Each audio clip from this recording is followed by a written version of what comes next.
नमस्कार दोस्तों। महाभारत का युद्ध जो वर्तमान हरियाणा राज्य के कुरुक्षेत्र में लड़ा गया था, मानव इतिहास में अब तक लड़े गए सबसे भयावह युद्धों में से एक माना जाता है। धर्म ग्रंथों के अनुसार यह युद्ध इतना विनाशकारी था कि केवल 18 दिनों तक चलने के बावजूद इसमें से लगभग 80% भारतीय पुरुष आबादी की मृत्यु हो गई। महाभारत ग्रंथ के 1/4 से अधिक हिस्से में मात्र इस युद्ध का वर्णन किया गया है। महाभारत युद्ध के परिणाम स्वरूप पांडव संख्या में कम होने के बावजूद जीत गए और कौरव संख्या में पांडवों से कहीं अधिक होने के बाद भी हार गए। इसका कारण उनके कर्म को माना गया है, नीति और अनीति की राह पर चलने को माना गया है, विधि के विधान के पक्ष में विपक्ष में खड़े होने को माना गया है। पांडव युद्ध जीत गए और श्री कृष्ण ने पांडवों में सब बड़े भाई युधिष्ठिर का राजतिलक करा दिया, जिनका राजतिलक स्वयं भगवान के हाथों से हुआ। उनका विनाश कैसे हुआ? क्या हुआ जब हस्तिनापुर की राजगद्दी पांडवों के हाथों में आ गई? पांडवों में हस्तिनापुर पर कब शासन किया? वे आखिर कब मर गए या वास्तव में उनकी हत्या कर दी गई? और सबसे महत्वपूर्ण बात, भगवान कृष्ण के साथ क्या हुआ था?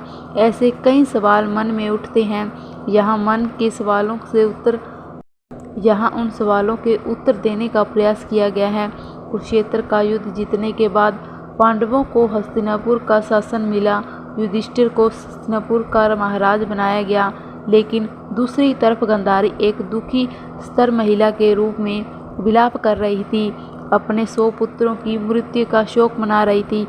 जब युधिष्ठिर को सिंहासन सौंप दिया गया और श्री कृष्ण का हस्तिनापुर से विदाई लेने का समय आया, तब वह गांधारी के पास गए और गांधारी ने श्री कृष्ण को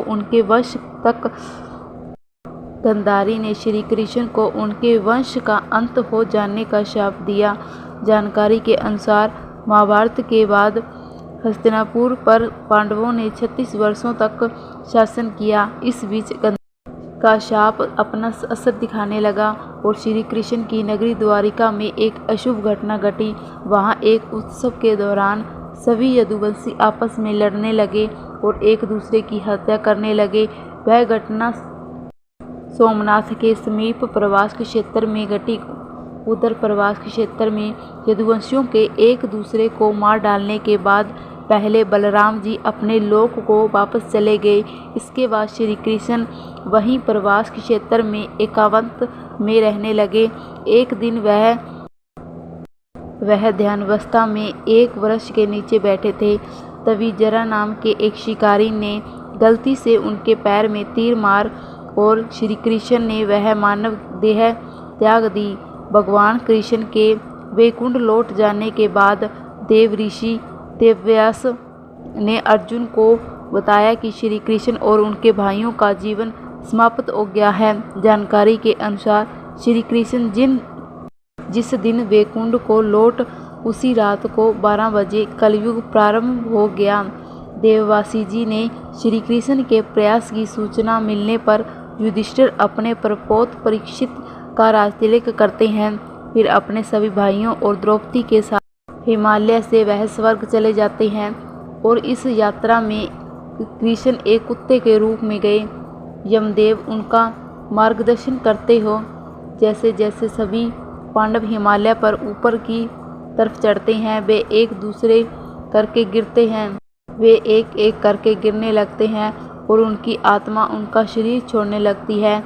वह क्रम द्रौपदी के साथ शुरू होता है और भीम की मृत्यु पर समाप्त होता है। उनकी मृत्यु के कारण उनकी इच्छाओं, आकांक्षाओं और उनके गर्व के कारण होने वाली परेशानियों से जुड़े हैं। केवल युधिष्ठिर ही थे जिन्होंने किसी भी चीज़ पर गर्व नहीं किया। इस कारण केवल वही जीवित रूप में हिमालय के ऊपर स्वर्ग के प्रवेश द्वार पर पहुंच जाते हैं। स्वर्ग के प्रवेश द्वार पर भगवान यम कुत्ते के रूप को त्याग कर अपने असली रूप में आते हैं और युधिष्ठिर को स्वर्ग में प्रवेश करने देने से पहले उन्हें नरक में ले जाते हैं। नरक में युधिष्ठिर अपने भाइयों और द्रौपदी को अपने पाप स्वीकार करते हुए देखते हैं। तो उन्हें उनके पापों से मुक्ति दिलाते हैं। इसके बाद भगवान इंद्र युधिष्ठिर को स्वर्ग ले जाते हैं और उनसे वादा करते हैं कि उनके भाई और द्रौपदी भी जल्द स्वर्ग से महाभारत के सबसे महत्वपूर्ण पात्र भगवान कृष्ण और पांडवों ने इस तरह नक्सल संसार को छोड़ दिया। इसके बाद कलयुग शुरू हुआ, जो अभी तक चल रहा है। जानकारी के अनुसार अब तक कलयुग के 5000 साल पूरे हो चुके हैं। कलयुग की अवधि क्या, इस पर अलग अलग मत देखने को मिलती है।